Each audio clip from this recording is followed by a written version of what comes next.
Olá pessoal, sejam bem-vindos ao programa Resposta Certa. Na edição de hoje iremos comentar a prova para o cargo de advogado da União. Para aqueles que prestaram a prova e estão ansiosos pelo gabarito, vamos a partir de agora comentar todas as disciplinas. Neste momento iremos comentar a prova de processo civil com o professor Juliano Colombo.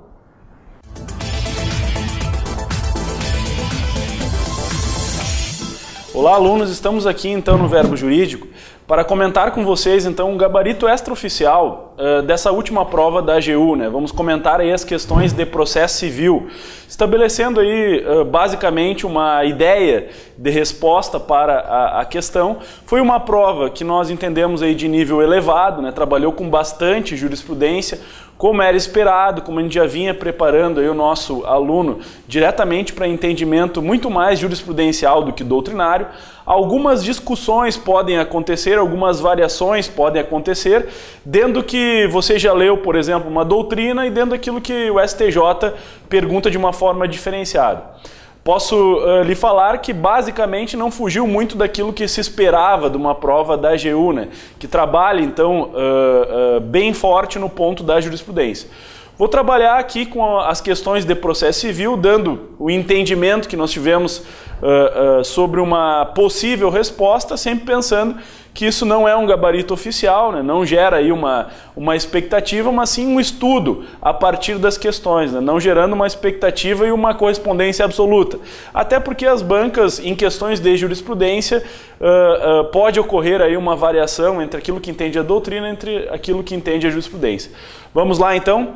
Então estou com a prova aqui, grupo 2, parte do processo civil. Começamos com a questão 104, diz o seguinte: a respeito da reclamação constitucional, julgue os itens a seguir. Uma questão que é muito mais constitucional do que processo civil. Mas vamos lá. A questão 104. Interposta reclamação em face de ato judicial que tenha contrariado o preceito consagrado em súmula vinculante do STF, em matéria constitucional, esse tribunal poderá anular ou reformar a decisão exorbitante. Na verdade, se entende aí isso basicamente uma ideia doutrinária, que não há reforma ou anulação diretamente, o erro estaria nessa parte final, né? Justamente porque se fala numa cassação ou avocação dos autos pelo Supremo Tribunal Federal, e aí estaria errado, né?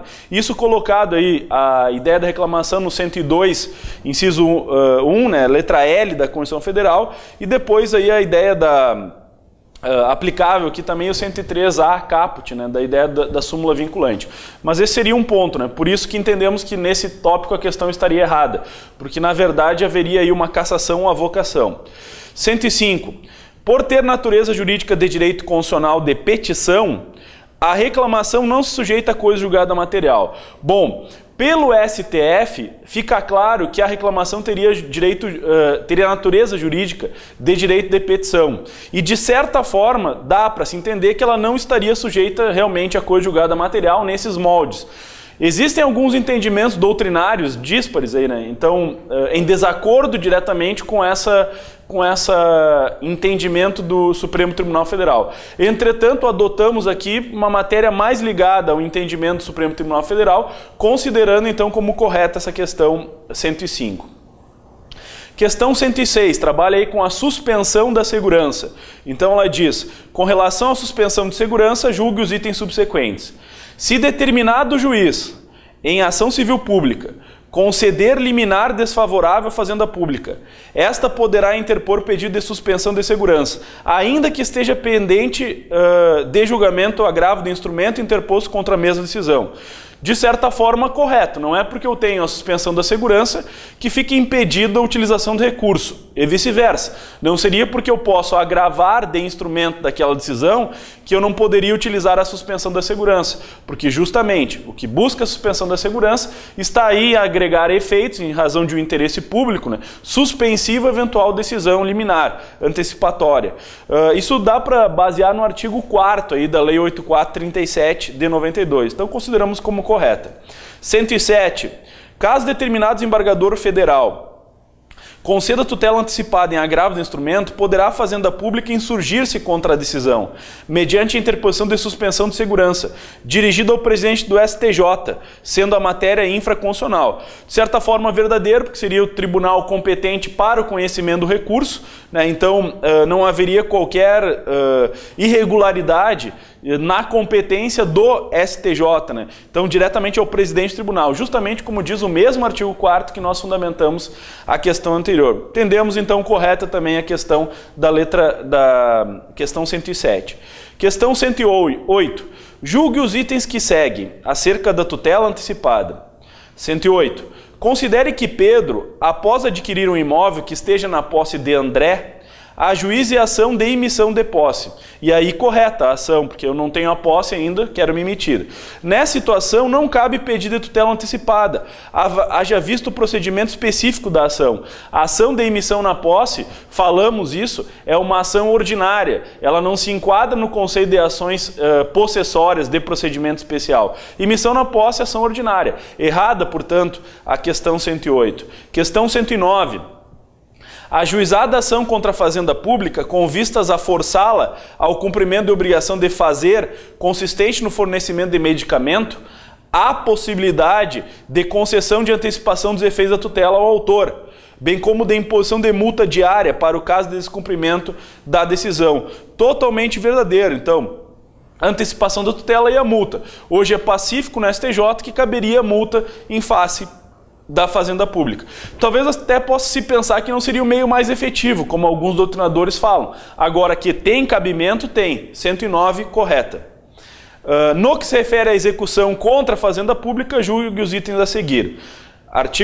Questão 110. Considere que em fase de execução de sentença, apresentados os cálculos pelo exequente, a Fazenda Pública tenha se insurgido por meio de embargos, apenas contra parte do valor. Estamos falando aí de uma parte incontroversa, portanto. Neste caso, entende o STF que é constitucional a expedição de precatório relativa à parte pela qual houve concordância. De certa forma, não há uma declaração tão expressa assim como quis dar a questão, mas consideramos aqui verdadeira essa questão 110. Questão 111. A sentença que julgar improcedentes os embargos de execução opostos pela Fazenda Pública somente produzirá efeitos após o reexame necessário pelo tribunal competente. O que acontece? Na verdade, dentro dessa ideia de sentença que julgar improcedente os embargos da Fazenda Pública opostos pela Fazenda Pública, somente produzirá efeitos após o reexame necessário pelo tribunal competente. Na verdade, nós temos um problema, que está à base aí do artigo 475, que seria a sentença que condena eventualmente a Fazenda Pública. Então, entendemos como errada essa questão dentro da questão 111, né? Embargos de execução opostos pela Fazenda Pública. 112. Julgue os próximos itens relativos à ação monitória. A questão 112. Na inicial da ação monitória, é obrigação do autor demonstrar a causa da emissão do título de crédito que tiver perdido a força executiva. Isso já se decidiu bastante no âmbito do STJ, que um cheque prescrito, embora eu não perca a carga executiva, eu posso utilizar dentro da ação monitória. Entretanto, não tenho que fazer prova do porquê da constituição do cheque. Portanto, errada a questão 112. Questão 113. De acordo com o STJ, não é causa de indeferimento da inicial o ajuizamento da ação monitória aparelhada em título executivo extrajudicial. É que o título executivo extrajudicial daria ensejo a um processo de execução. De certa forma, verdadeira questão, porque há uma escolha do credor entrar com uma ação monitória ou com uma extrajudicial. Falamos isso também no decorrer das aulas, o critério aí de facultatividade próprio da ação monitória. Então, entendemos a 113 como verdadeira. Questão 114. Em relação aos embargos de terceiro, julgue os itens a seguir. 114.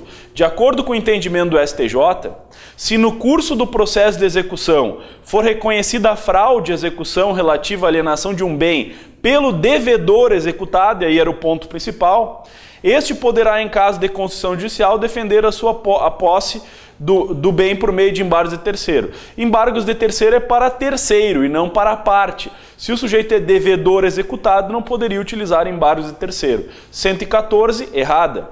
115, o fato de determinada pessoa ter participado do processo na condição de assistente simples não implica sua ilegitimidade para interpor embargos de terceiro, se houver constrição do bem disputado. O que acontece? O assistente simples não é parte e, portanto, verdadeira afirmação. Se ele não é parte, ele pode opor embargos de terceiro. Questão 115, correta. Interposto o agravo na forma retida, o juiz condutor do processo reconsiderou sua decisão, assim que o agravante juntou aos autos a petição do agravo. Ciente da reconsideração, a parte prejudicada, então, interpôs agravo de instrumento, informando o juiz a respeito da interposição.